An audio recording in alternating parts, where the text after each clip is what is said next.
Hello and welcome to this edition of India Interacts, a program that brings you issues close to you. Today we are going to discuss global internet governance. As all of you know, internet is something today important to all our activities, whether it is finance, whether it is communication, whether it is media. Anything that we do today probably involves the internet. We have a very important panel with us, Dr. Ambassador Gopinath, who has been India's representative in the United Nations, Michael Kende, a partner in Analysis Masons, which is one of the leading consultancy firms in this area, Parminder Singh in IT for Change, a civil society organization which has been very closely involved with global internet governance. We also have a young audience with us. Hopefully they will ask hard questions of the panel, particularly on issues which are contentious. So I do expect you to give the panel a hard time. Ambassador Gopinath, you have been involved in the negotiations on the internet governance, on the various internet discussions that took place in the United Nations.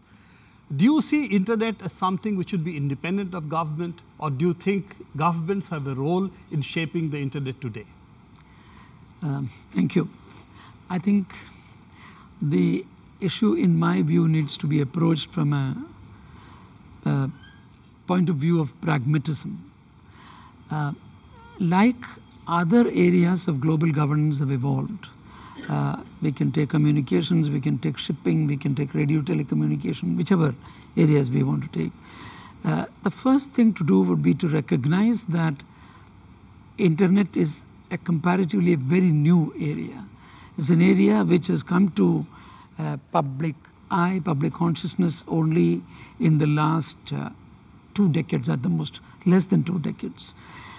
It is because governments recognized, say, more than 10 years ago, the likely importance, the likely ways in which the internet was going to grow, and the importance it was going to assume, that the UN decided to hold what was called at that time the World Summit on Information Society in 2003.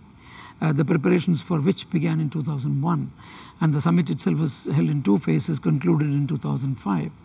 The reason why I am drawing attention to this is to show that as you yourself said in your introductory remarks, it is something which permeates our lives, our daily lives, something which impacts our daily lives.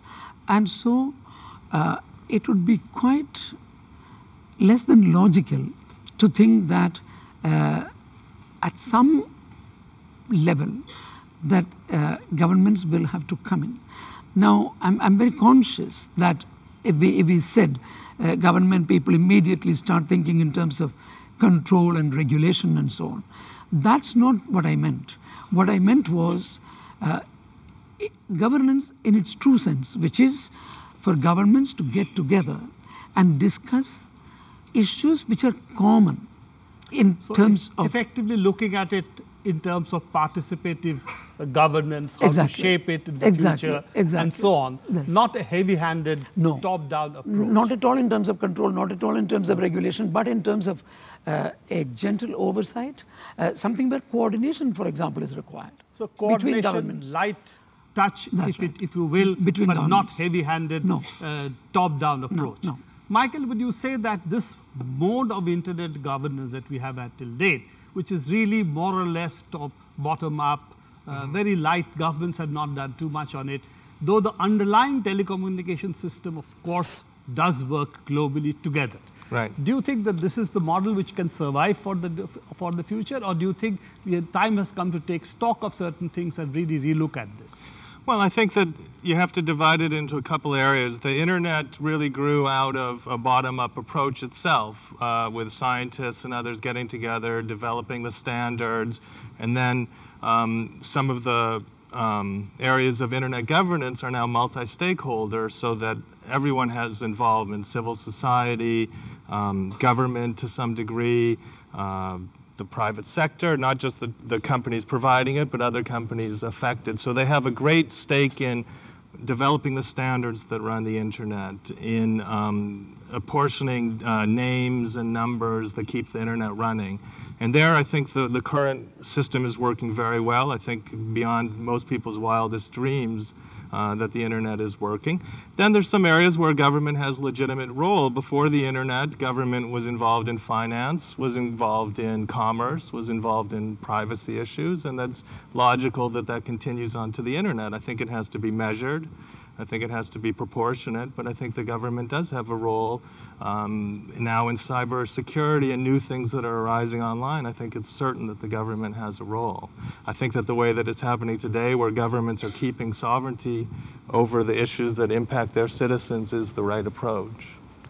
Parminder, if you look at the way internet is developed, it really came out of Defense Department, United States, National Science Foundation, and then ICANN, the Department of Commerce in the United States handed it over to ICANN. Now, does this mean that even today, internet governance of this kind, which really looks at the top domains and other things, remains largely in developed countries' hands, largely in the hands of the United States, or is it democratizing much more? I can take two views here. I can answer in ideological or a political philosophy stance that everybody should have a right to participate, it should be democratized, etc., etc., which makes it look very evident that if internet is not now a US phenomenon, it's global, then the participation in governing the internet should also be global. But going back to pragmatics, what Ambassador Gopinathan started this dialogue with, a lot of people say don't fix something which is not broke. We earlier also heard it today in a conference which we were attending together. And that's kind of the central issue which is presented, why we shouldn't do anything. So let's see whether anything is broke at all. Look at the internet around you. You would remember that 10 years back when you wanted to buy a laptop or that time perhaps a desktop, you would just go ahead and buy a desktop, not wonder what kind of applications you're going to use with it. You went and bought a Dell laptop or a Toshiba laptop and started working independent of the fact which laptop it was. But today, if you buy a mobile, you're stuck with three kind of ecosystems. There is Apple ecosystem, there is Android ecosystem, and there's an emergent Nokia Microsoft ecosystem. You're stuck. You make entire choices of your lifestyle dependent on which mobile you buy. So things have changed. There are some problems, and we can't really say that things are not broke. In 2001, the top 10 US websites were visited by about 30% of the people. They had 30% share of the traffic. In 2006, the share was 40%. 2010, it was 75%, and I'm very sure it should be beyond 85% now. Looks like something is broke here. So I think we need to start figuring. The question is not that should governments be there or should they not be there. It's not kind of an ego thing that whether or not. The issue is, why do governments come in? Governments come in because there is an illegitimate concentration of power. There is something which is excluding some people and giving more illegitimate power to other people. And the political systems have to take certain measures to equalize, to give level playing field. And if we see these kind of things, as I just enumerated, are happening, you need to do something. And that's what I think is the role of whoever should govern the system.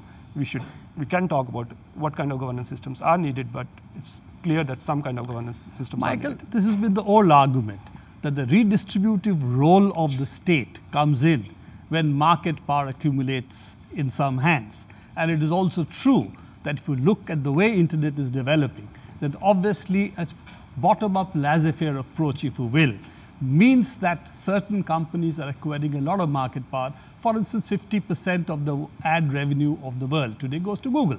Now, that may in the future, if the media becomes only YouTube or other videos on the internet, it may lead to a situation no other media will exist in the world except a few companies which dominate like Google and Facebook. So do you think there is a case for looking at this kind of dominance that a few companies are getting and how it can be redressed? Well, I think there's no question that that's a legitimate role of government to prevent the accumulation or, more importantly, the use of market power. But I think that 10 years ago, there was a choice. Apple did exist 10 years ago, and if you bought an Apple, you were using different software than if you bought a Microsoft, and they dispatched a few other companies along the way. I mean, I think that's just the nature of the way that competition is going today, and I don't think you can punish a company for being successful. I mean, I don't know, if I just look out here, how many of you remember pre-Google, did you ever do a search? You know, we were using these other web search engines, and I remember the first time I tried Google was the last time I tried another one. It was just that much better. And now they're reaping a benefit from it because there's network externalities. People want to advertise to the most eyeballs, and people go where the best information is found. And I think for the government to come in and say, well, you've been too successful, we have to break that up, I think is a very dangerous thing to do. But that's what you did in AT&T, for instance, in the United States, well, I didn't right? do that.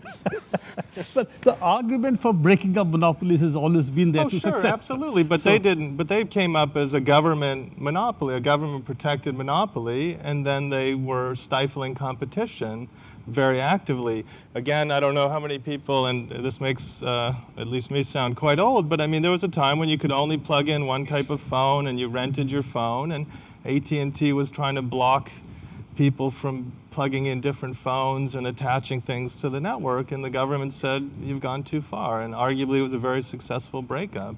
But they were a government-protected monopoly for a long time, and then it was broken up. But the argument that you could still have governance to see, for instance, media in other countries survive, language media, which success can actually prevent. Do you think that these kind of issues, for instance, could be issues of global governance, as well as the fact that, for instance, if e-commerce moves to a few global platforms, then where does it get taxed? Who gets the tax revenue? All this become issues of global governance. I'm leaving out crime and cybersecurity for the time being. Those are more difficult issues, but simple issues that when I buy and sell, if Amazon is the most successful bookseller in the world and all transactions in digital goods take place, say, through Amazon, then all the tax revenues go to the United States because Amazon will be only taxed there. Do you think those are issues that we need to look at, Ambassador Gopinath? Thank you. I think let me approach it from a slightly different angle. I agree with you and with Michael that these are certainly legitimate concerns, as Parminder also pointed out. But that only reflects, or that only refers to one part of the problematic, as it were. Yeah. Because that's certainly important, and the example which you cited, I think there is a very celebrated case which I read about, where an Australian company says that, or an Australian scholar has estimated that it has, the Australian government has lost 300 million Australian dollars for a $1 billion transaction in 1 year. So for a government like Australia, I'm sure it's a very valid, very important consideration. But let me approach it from a slightly different point of view. I refer to the Tunis agenda and the World Summit on Information Society, which adopted the Tunis agenda. Between the two legs of the summit, the then Secretary General had set up a working group on internet governance. This worked between 2003 and 2005. And in June 2005, the working group came up with a report. Incidentally, the working group was chaired by Mr. Nitin Desai. So, Mr.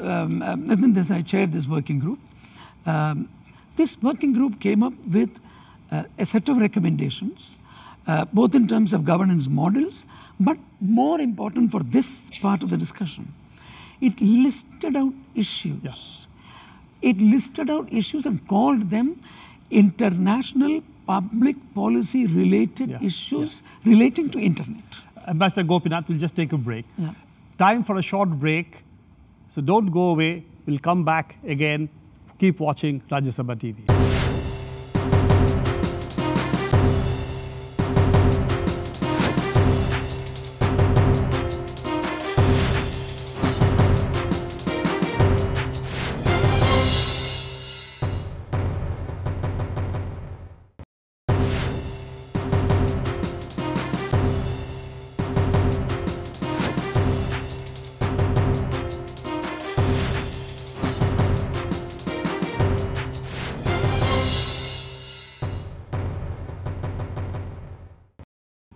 Welcome back to this edition of India Interacts. You're watching a discussion on global internet governance.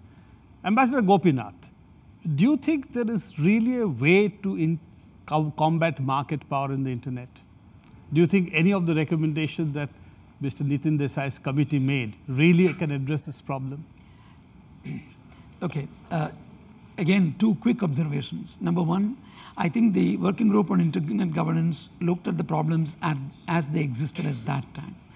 In the 10 years since then, how the internet has evolved and how new problems have arisen, I don't think we should blame the Working Group for not anticipating them.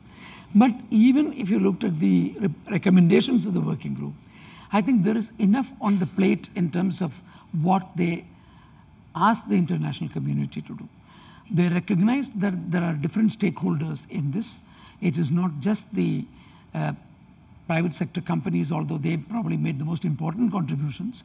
There is the scientific and technical community, the academic community, the civil society, which should have a voice, and the government's intergovernmental organizations and international organizations. But they also went to the extent of identifying global public policies which related to the functioning of the internet and made recommendations about them. You asked a question, what happened to those recommendations? It's very interesting.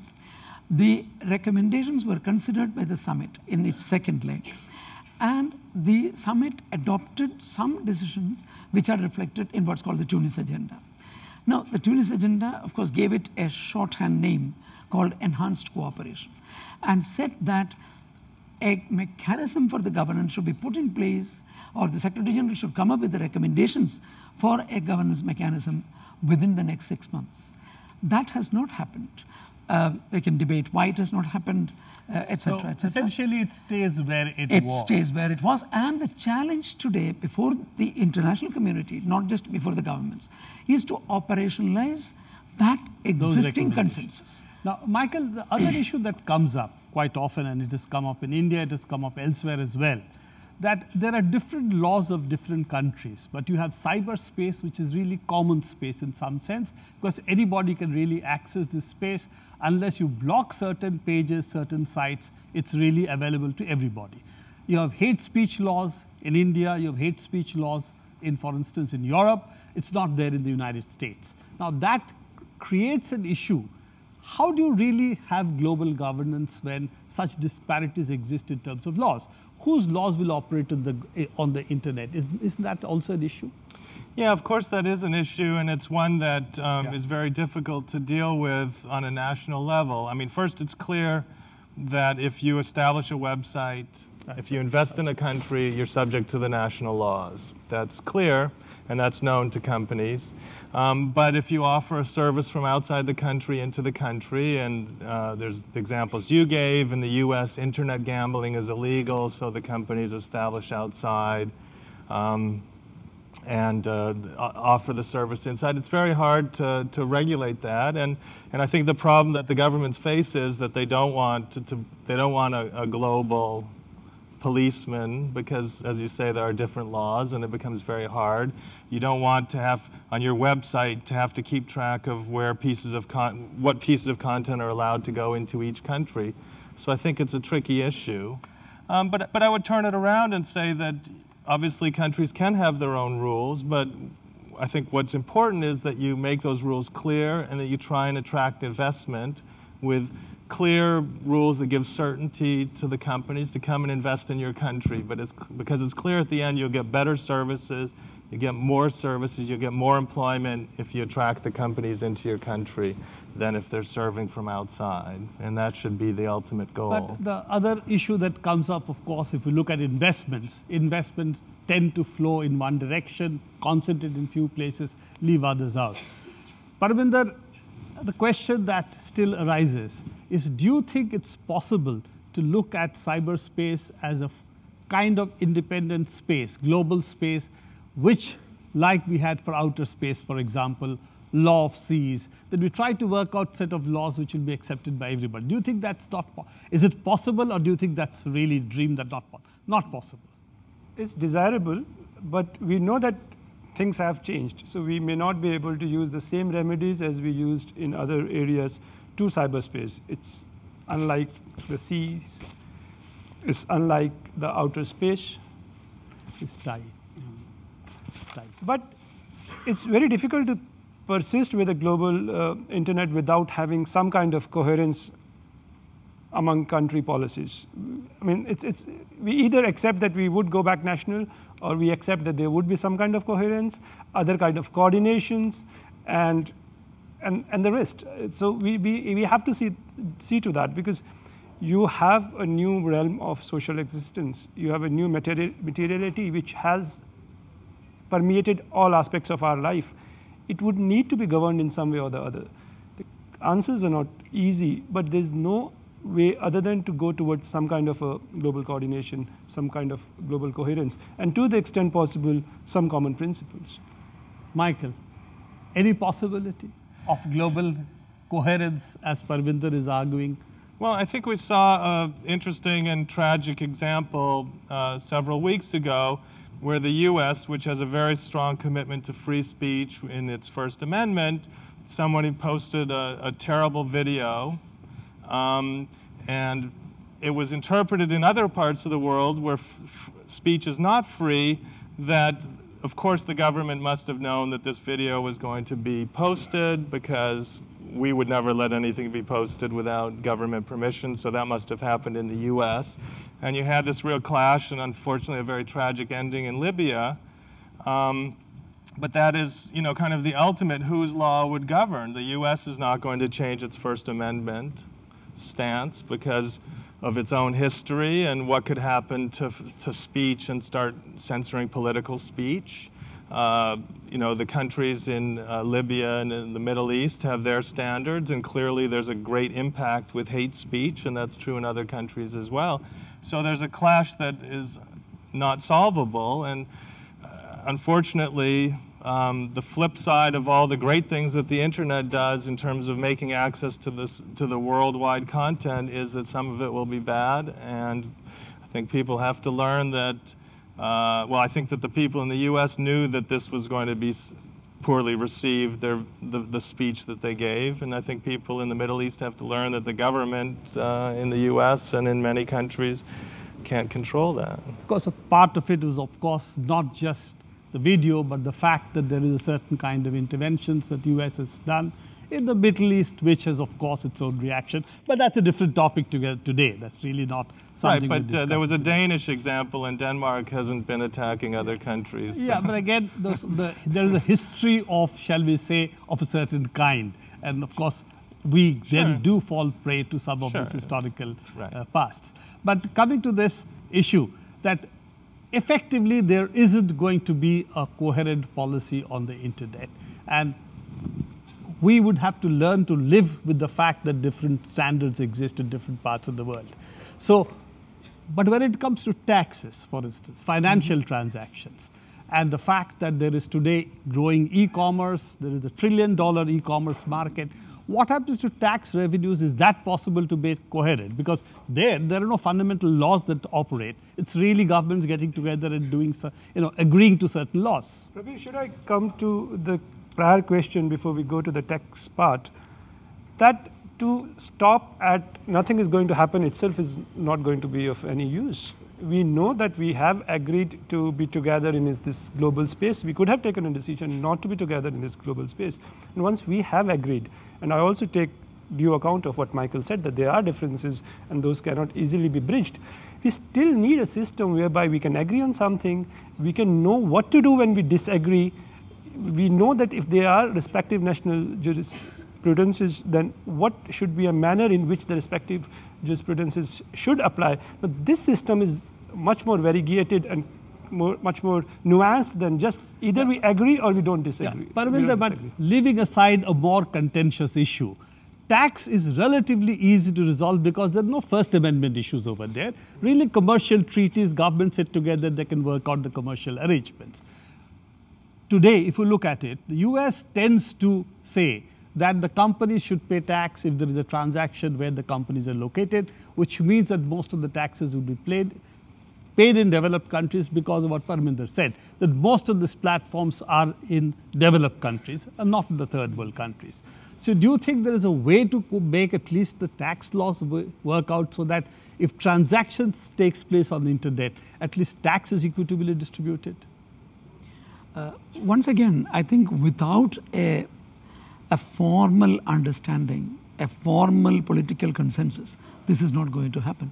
And for such an understanding or a consensus to develop, the commercial entities cannot agree on this by themselves. As things are structured today, the governments will have to come in some way or the other. I'm just trying to stress that the governments, however much we may dislike them, have a role. Yes. In this, Michael, I want to ask you something. For instance, now, ETNO, European telecom companies are arguing that settlement should take place, those who send the packet should pay. Like if you call, you pay. Similarly, you send the packets, you pay. Yeah. If most of the packets are originating in developed countries, say, do you think there's an argument for going back to that kind of arrangement which existed, for instance, in the voice calling regime? No, I mean, in fact, I just launched a paper last night that addresses that exact issue, not in response to ETNO, but in response to the idea of putting the voice regulations on the internet. And I mean, first of all, it has to be recognized that no one has explained how this would happen. Just for background, when you make a phone call, when you pick up the phone and you make an international phone call, you pay your company for the call, and they pay the other company for delivering the call to wherever it goes in the world. Also happens within the country. And some are saying, let's do that for the internet. That used to bring in a lot of revenues to developing countries, and let's see if we can recreate it on the internet. But it's not so easy. It's not just a question of picking up the phone and making a call on the internet. The packets go everywhere. They're hard to trace. They're hard to keep track of how much went, and then you'd have to start charging people. And the real risk, I think there's two risks for India. One is, if you had a system where today when you pick up the phone, you know exactly how much it's going to cost per minute to call anywhere in the world because you're charged that way. With the internet, you send me a video, you might not even know where I am, you don't care because it's the same cost if you send it next door or around the world. But if suddenly people start getting charged under this ETNO system for sending content, then they might say, hey, wait a second, my business is in Europe. These people in India are downloading my videos, but I don't get anything out of that. I'm going to block India, tell my ISP stop delivering video to India. So what you're saying is that it might lead to actual blockages of traffic, various content not being delivered in other places. But the problem still remains that ultimately today, we as consumers pay for the downloads we do. The senders don't pay. So you really have the receiving party pay regime in practice, because that's what it really is going to. We'll come back to this in the next two segments we have. We are time for a short break. Don't go away. Keep watching Rajya Sabha TV.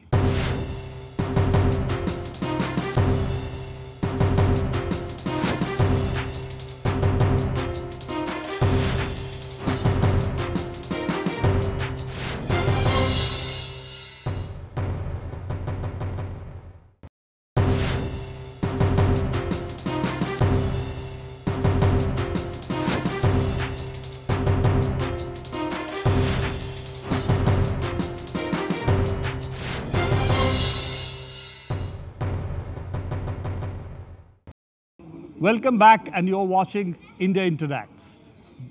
We are discussing global internet governance, and now we are going to take questions from the audience for our panel. So, questions. Very, very good afternoon. I am VP Tiwari. I am a faculty of law at one of the private colleges in Ghaziabad, that is Integrated School of Law. Firstly, I wanted to make one observation. You just asked, is it possible for us to have some laws like for outer space, Antarctica, or some sea laws? But I personally feel that this is not possible, this is not feasible at this stage, for the fact that so far as the outer space and sea laws are concerned, they are a little beyond the limit of the common people. But internet is, it is available to everybody. Everybody interacts with it. So it's a little difficult for us to have the laws for those things. So you are basically saying that laws are difficult for the internet. It is practically, it looks to be, of course, panelists will tell in a better manner, but I personally feel that it's beyond possibility. Yeah. Parminder, that's really your question. What do you think? Is it possible to have coherence laws on the internet? See, first of all, we need to realize that right now, internet is not something which is not governed by some people or some powers. I can say 3 or 4 ways in which internet is already governed. There are certain big corporates which decide one day to do something, and all of us are governed by that decision. Today morning, I read the news in Washington Post that Facebook has decided to test out a paid service. If your postings are not being noticed by your friends, you can pay them extra money, and they can highlight those postings at a slightly higher level in your friends' whatever it's called, the Facebook pages. Now, for me, it is something very unacceptable in media law, and I understand there are some media students here. One of the basic principles of media regulation is that the commercial content and the editorial content is demarcated. It's very clear which one is editorial content and what is commercial content. So equivalent would be in this case, if the paid highlighting takes place, it should come with a button which says it's paid, which is not going to happen because it doesn't serve the interest of the company. So all this is already happening. The US government's laws are already applicable on those companies which are global companies. They take in the US law when they make the products, and that is by default applicable to the rest of the world. So there are many ways in which laws are already applicable. The issue is, should all people participate equally in making those laws, or should we allow the manner in which it is going on at present? That's the issue. Michael, your take on this. Well, I mean, first I would never pay to move my Facebook postings up. And I assume that I won't be alone in that, and the market will say this won't work. I don't know if anyone else would. But I think that the market will decide that this is a terrible idea, and that will be the end of it. But I think that, first of all, I mean, these companies do go international. I mean, when the preference is always to move your content closer to the users, it's better quality, it's better service. And when you do that, you have to invest in that country. You're subject to that country's taxes for that investment, and you're putting people there. And those people, in extreme cases, can be arrested. In Brazil, just arrested some Google executives. Italy has done that. So there is, as these companies expand, I think there is some oversight because they're trying to go local. They follow the local laws. If it doesn't work out, like with Google in China, then they'll pull out. So I think that there is an oversight. I think where it's frustrating, of course, is in the countries that aren't invested in, either because it's illegal, like the gambling example I gave, or because it's not a big enough market. But to me, I would turn it around and say, what can we do to make the internet more attractive here? How can we give certainty to get investment? Michael, the bigger problem is, of course, that you put infrastructure somewhere else, but you move the formal commercial entity to a tax haven. Now, that doesn't get really solved by this, but I do agree that that's not a problem of internet alone. That's a larger problem that we are encountering today. Sure. And that does bring up that internet is not the only place for global governance. There are also other issues of global governance, and internet is a part of it. Sure. But it's a bigger problem in the internet because you can service the whole world from a small place. But nevertheless, there are larger issues of global governance when you come to tax, of course. Yeah. Internet is a part of it, but not the whole of it. Any other question? No, somebody else. I'm Soumya Mishra, and I'm from Yarn School of Mass Communication. And my question to the honorable panel is that nowadays many social issues regarding internet are coming up, all right? And I really want to know that what is the exact way to monitor these, I suppose, videos or anything that are making big protestations, what is the exact way to monitor these issues which are coming up? Like videos being posted, how can you monitor these videos being posted on that? And it is creating a big issue in the society right now. I myself have been a victim of such an issue.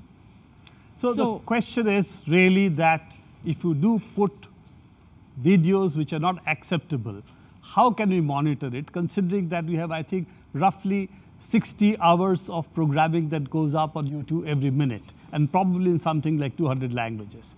Do you have a solution?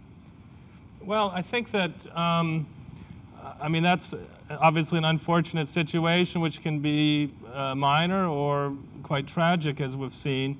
I mean, I think that in the issue of intellectual property, we've seen where there's a lot of money involved, and you know, innovation and investment follows money. Google, for instance, has created a program, so if they're told that an infringing video has been put on their website, they're a search company and they'll search for all similar videos and take them down. And it's very important that the rules are clear so that only true infringing video is taken down. So I think the technology exists, and they're getting better at finding images so that they can start to find this. Obviously, you can't scrub the whole internet. That we all know once something is out there, it'll be out there. But I think the issue then becomes the laws, really which laws are enforced and in what countries. And again, where you've got a presence, you will enforce those laws. And where you don't, it's going to remain a problem on these big websites. But do you think that intellectual property is far more closely monitored, for instance, than things which are of global significance in terms of law and order, creating unrest, and so on? I think we are now here talking about three ways of controlling things. One is market power, which you said that investment flows where there is profit, and then there's a lot of more effort put in, like in IP monitoring. Second is technology measures. As you said, that Google has certain technology measures which weeds out certain kind of things. And third is the governance, which is the main subject of our discussion. And we have to see whether the two earlier ones are adequate and the third one is not needed. And I'll show you how the two ones don't work. One is evident in the question that Prabir asks us, that we have seen that in IP monitoring, it is much more strict, but the kind of monitoring, as the questioner has asked, it is not done because the investment wouldn't go where the real social issues are. And then if it doesn't go there, then who is going to do that? And there is the need of governance. And the issues which we're talking about, the automated IP removals, and I know of a case a few weeks back in which somebody was using a video, in the presentation used a public domain video, but just because that public domain video was used by another big company video, and the whole of that video was copyrighted, this presentation was stopped in the middle by the YouTube because it automatically got stopped.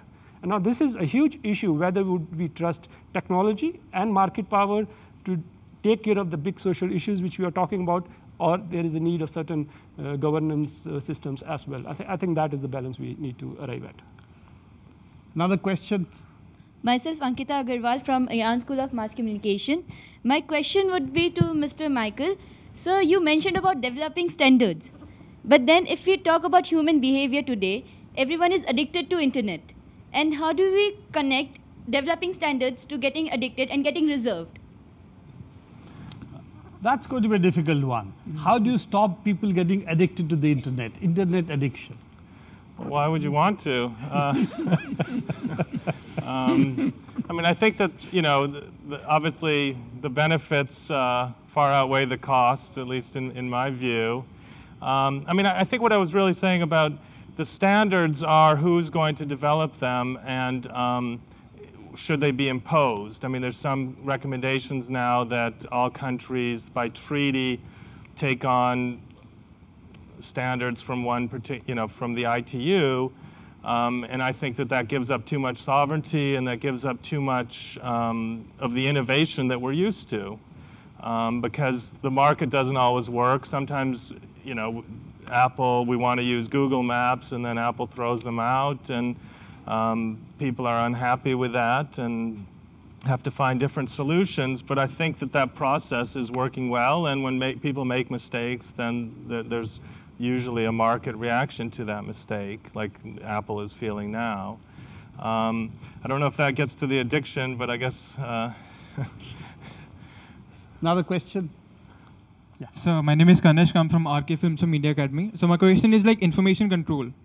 like we can easily search recipe for pasta or Maggi or something else, and on the other side we can easily search for how to make a bomb, ingredients to use to bomb. Like somebody is posting something like this from Iraq, and a person sitting in India can easily access this information and make a bomb. How can we control this thing?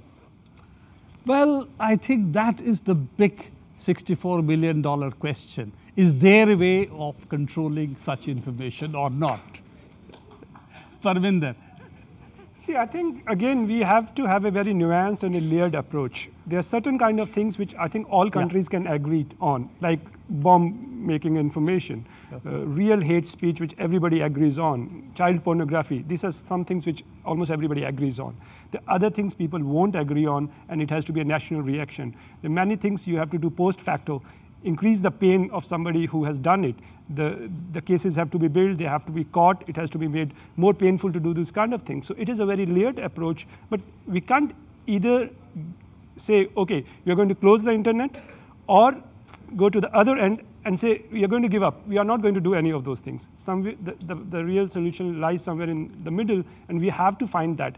And first we have to agree that there is a need for proper governance systems. You know, just for answering your question, I come from Bengal, and making bombs used to be a cottage industry there. So we did it long before the internet. So that way, but we have to live with the fact that some people will make bombs, and society as a whole has to control such people. So I think time for a short break. We'll come back again. Keep watching Rajya Sabha TV.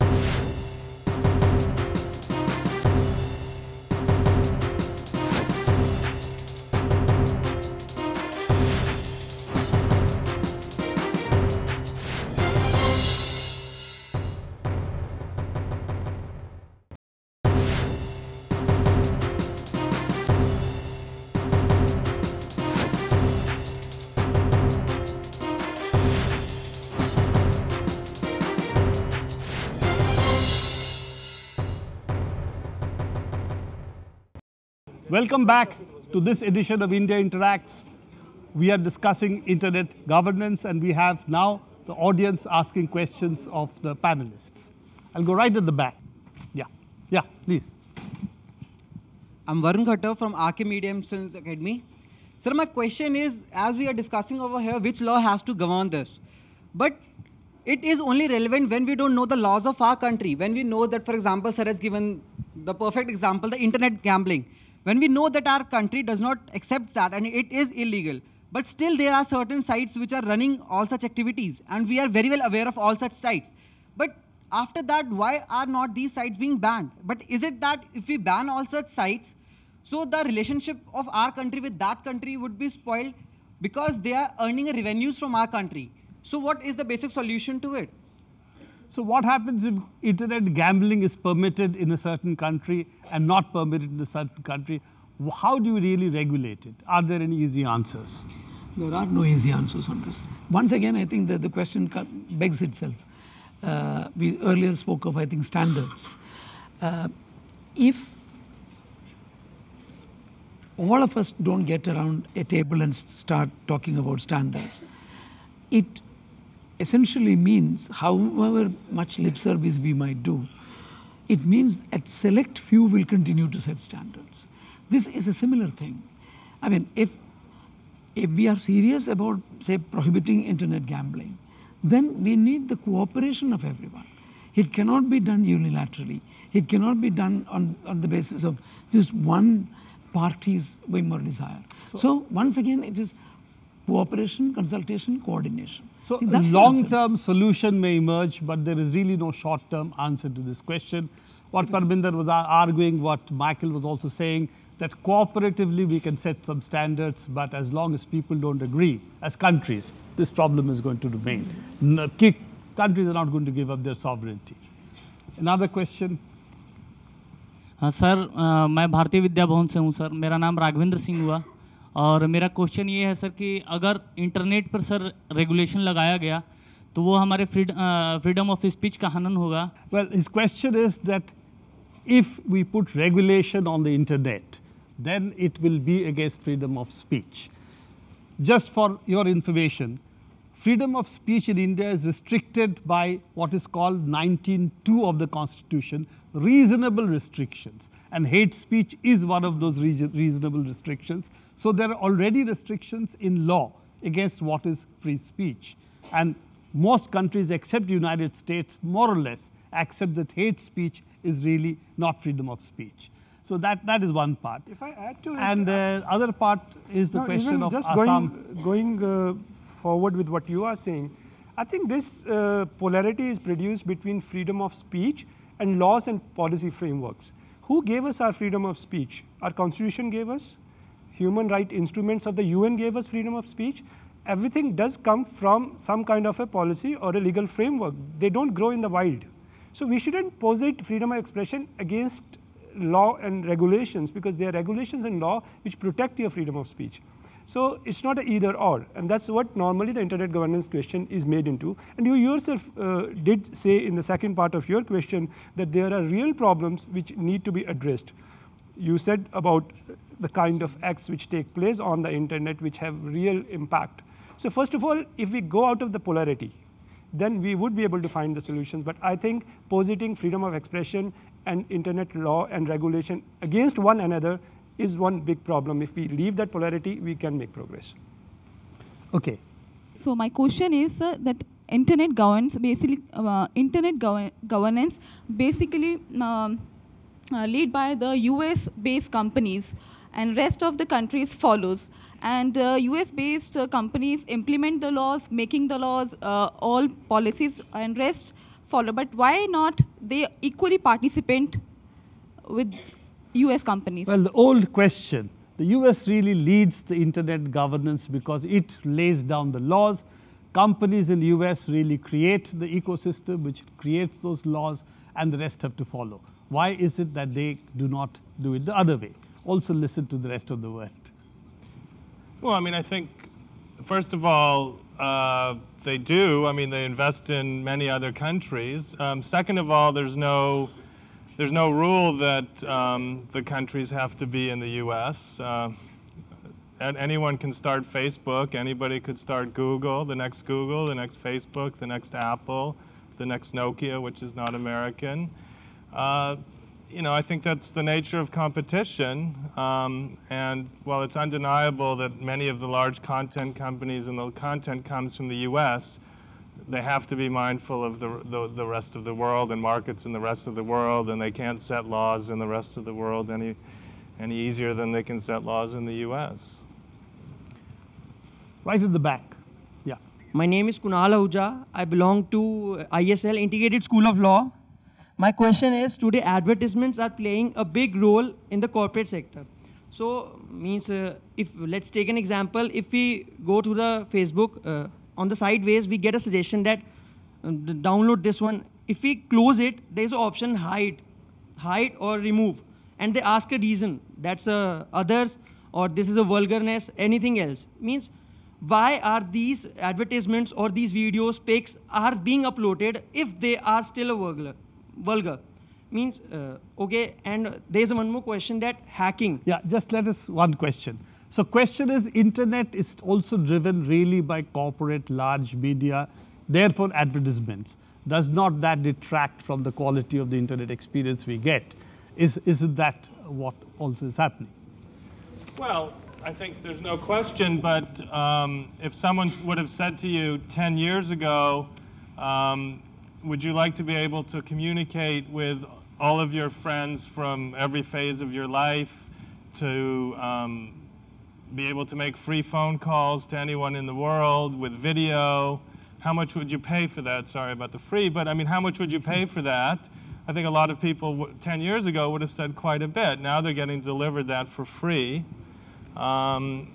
And someone has to pay for that, and that's going to be the companies doing the advertising. Now, there are some models. So Amazon, and just as one example, when you buy a Kindle, there's two. You can pay, $100 or $120. If you pay $100 when you're not using it, there's advertisement on it. When you pay $120, there's no advertising. So that kind of gives you a value of that advertising and gives you an option. If that's offensive to you, no advertising, but you pay more. But I mean, you know, one of the questions which has always bothered people is the fact that if it is completely driven by ads, is it true that ultimately the only two large media companies would be Google and Facebook? What happens to the rest of the media? Print media is dying. Television media can follow. Do you think there is a real chance of that? And what happens to regional language media in that case? Yes, let me go to the earlier question and I'll just combine the two. I think genuine advertisement is not a problem. We have been used to it. Newspapers have been run on advertisement revenue. That is fine as long as we have the right kind of rules. And I did talk about the rule that the advertisements have to be very clearly demarcated from editorial content and those kind of rules and what kind of vulgar things cannot be allowed. There is some kind of a governance system. And Michael does seem to say that almost every question can be answered through the economic market logic, which I do not believe. But there are a lot of answers in the market realm, which I completely agree with. But there are other answers which go out for which we need governance systems. And I don't think that really today social networking sites need always to be the way they are. If you go back to emailing, we know email is a client-centric system. Everybody has their own email service provider, and they can still talk to each other without even knowing who's the service provider for the other person. It was always possible, actually, to make social networking sites also on that kind of a client-centric model and not a network-centric model, which gets corporatized. Now, these options are available, and they have to be proactive regulation, which enables that market power does not concentrate and upstarts the kind which Michael was recommending can come from India, China, or Bangladesh are allowed to come as the earlier competition law did. Now, going to the question, and I think I'm taking some time to answer that. Yes, that is a problem because not only between big and small, but also between other countries and the US and a few UK like big countries. How does the media survive? Because media has always survived on advertisement from advertisement revenue. And if all the revenue is going to Google, as he said, 50% of the revenue goes to Google, what happens to our media? Is a big question. I don't have an answer, but then I think that's something we should be looking at. Sir, my name is Aditya Yadav from Ghaziabad. Sir, India जैसी country में जहाँ पे world की largest democracy है और जहाँ पे हम सभी को डेमोक्रेसी की ओवरडोज की आदत पड़ी हुई है, यहाँ पे मैटर ये नहीं है कि हम लोग मतलब नेट पे पाबंदी चाहते हैं या नहीं. यहाँ पे सारा मैटर ये है कि हम लोग अपनी सरकार को अलाउ करते हैं या नहीं. क्योंकि चाइना में हमने देखा, चाइना इंडिया से सर मतलब बड़ी कंट्री, और वहाँ पे उन्होंने अपनी सरकार की ताकत दिखाते हुए गूगल को उन्होंने मतलब वापस जाने पे उन्होंने मतलब मजबूर कर दिया. तो सर यहाँ पे इंडिया में ऐसा नहीं हो सकता, मतलब ऐसा नहीं हो सकता क्योंकि हम सभी को सर डेमोक्रेसी की ओवरडोज की आदत पड़ी हुई है. तो यहाँ पे सारा मैटर ये है कि हम अपनी सरकार को ये मतलब ऐसा करना अलाउ करते हैं या नहीं. Yeah, the question is, do we already have an overdose of democracy in the country? Do we allow our government to do certain things or not, is the question, rather than what regulations should be there. I think that's a difficult question to answer. So I'll ask the ambassador to answer that question because he's used to answering difficult questions. In the context of governance, I think at the global level, what we require is more democracy. There is no overdose of democracy yet. Okay. So I would put it that way. Okay. I think we have come to almost nearing the end of our session. So I would really ask quick last sentences from each of you.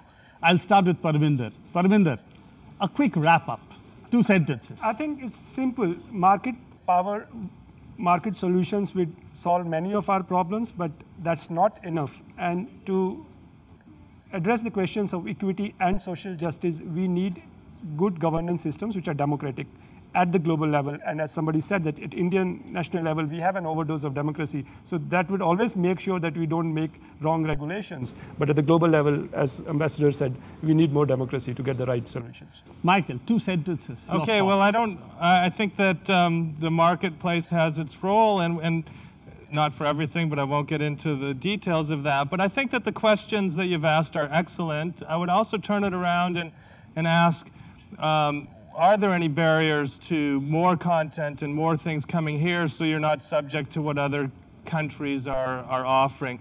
Are there barriers to your creating the next Google, the next Facebook? Take advantage of these opportunities that are given by the internet. Because that, I think, for me, is the focus. There is, of course, with everything a downside, but I think the opportunity that it affords is almost unthinkable 10 years ago, and I hope that, that one of you will be the next Google and the next Facebook, and then in 10 years someone will be complaining about you and what you've put on your website. Ambassador Gopinath. Thank you very much. I think two very quick points. Number one, as you asked us in the beginning, I think it is for the practitioners, for people who have been involved in this from the beginning, we all recognize that a political consensus exists at the international level on the question of global governance. But again, as you brought out earlier in the discussion, the challenge lies in operationalizing it. The challenge lies in democratizing it. And that is a big challenge, because then we are up against some of the entrenched interests and so on and so forth.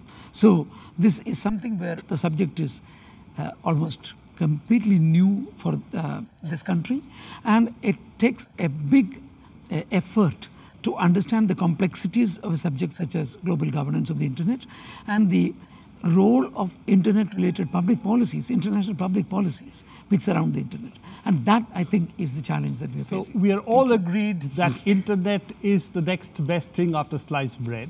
Okay, it's a huge development for human society, for communication, for media, for knowledge, for markets, but it also poses its own problems, and we'll have to see how we can continue to govern the internet, which appears today to be ungovernable.